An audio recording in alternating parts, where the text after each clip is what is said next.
guys, Victoria here and welcome to the Geeky Sandbox. So today we're doing a non-spoiler review over the movie Longlegs. In the spirit of Summerween, we're going to be reviewing a bunch of horror movies that I've seen. So just be on the lookout for those over the next couple of days. I'm going to see how many you can get in before July is over and before we roll into even hotter August. So the movie stars Micah Monroe as Lee Harker, and then we have Nicolas Cage as Longlegs. We also have, because I have to mention this because it shook me to my core, when I saw his name pop up in the opening credits, Blair Underwood plays Agent Carter in this movie, and we have a couple of other actors as well. Now, the director of this movie is Oz Perkins, which if you recognize that name, then what I'm about to say is not going to be surprising to you at all. But if you don't know who that is at all,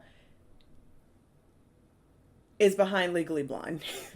How amazing is that? As well as the creepy version of Hansel and Gretel, which I accidentally called Cancel or Gansel earlier, something like that. But before I talk about the cinematography and things like that, that'll be a little bit later, I do want to tell you guys exactly what this movie is about. FBI agent Lee Harker, who's played by Micah Monroe, she's assigned this unsolved serial killer case that takes this really twisty, crazy turn, revealing some sort of evidence. I'm going to be careful with how I mix in what I know the movie to be about versus what the official description is, because I do feel like the description is quite spoilery now that I've seen the movie. Going on, so the case that she takes, which is unsolved, takes a very twisty, crazy turn that kind of causes her to question everything and kind of question her past. And she wants to try to see if she can piece everything together before he strikes again. Think Hannibal Lecter, Silence of the Lambs. Think of something like that. I think that's probably the best example because a lot of people have been referring to this movie as a scarier version of that. And I'm going to get into what I think about that as well in a minute. I thought the performances were great.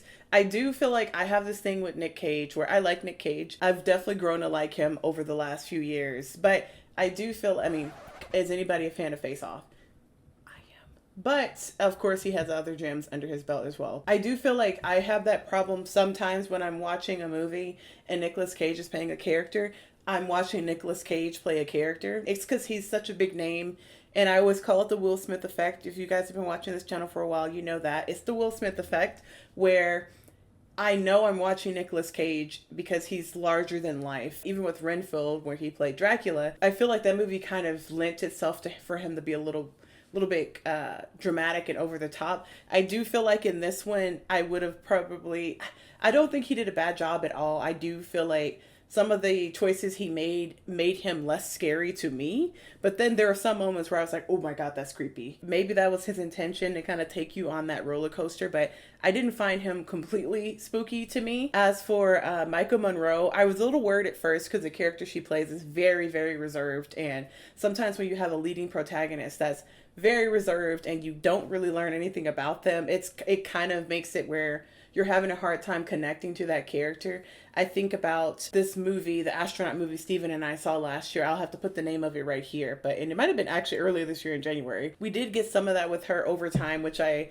thought was great. Showing her growth from where she was at the beginning of the movie to the end was very good. A lot of the other characters were very supporting, some whose names you will not remember, and that's not any disrespect to any of the actors. They did very, very well with the material they were given. Blair Underwood, I think of all the actors that were supporting, he was one of the ones that stood out, because one, he had more lines, but also I think he played that boss that everybody has at one point in their life that kind of like, I don't know, like you feel like you're under a lot of pressure when you work with him. I think he depicted that very well. I thought the movie was paced very, very well. I thought that the suspense was there throughout. There was never a moment where I got bored, which I think is a huge thing when you split movies, when you split your storytelling up into 3 parts, right? Whether you're doing it traditionally or whether you're doing it with title cards. The use of title cards in this movie wasn't necessary, so it did take me out of it a little bit, but it's not the end of the world or anything like that. But I thought the movie was paced nicely. I never felt bored.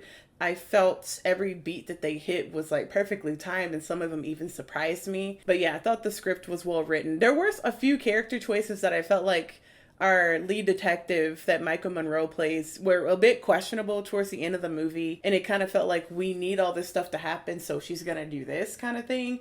But I do like the ominous feel of everything that was going on as to why she made those decisions that she did. We spent a lot of time with Lee Harker, our lead detective, and there are some moments where I wish we had spent more time with her mother, or we spent more time even with Agent Carter. So when stuff starts happening, I feel a little bit more grounded in the stakes, if that makes sense. Admittedly, even less scared whenever they start revealing a couple of things with certain aspects and characters that I felt like, oh, I didn't really get to know this person, so I'm not really, not invested is the right word, but it felt less scary once I realized what was going on, if that makes any sense. Which also leads me to, was the movie scary? I thought, to me, maybe it's going in with the hype, right? So I tried to like psych myself out and just say, you know what, this is another movie, don't go in with any expectations. But I kept hearing people say this is the scariest movie they've seen this year, and it was not scary to me. And maybe it's because of, like, you know,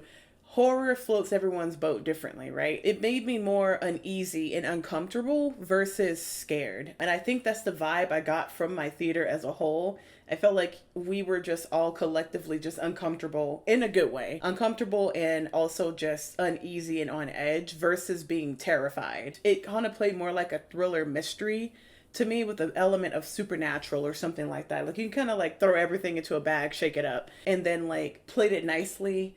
And that's Longlegs in the sense of presentation matters, right? You have all these elements that you want to include in your story. The way you present it and how you execute it is just as important as all the ingredients. It sounds like I've been watching too much of The Bear. But I do feel like Oz did a great job with everything. The cinematography, Andreas Orochi, I think is how you pronounce their name. I thought the colors were so beautiful. They were kind of like these muted colors, and every now and then you had like a pastel somewhere that kind of popped out, whether it was a house, a car, a shirt, or something like that.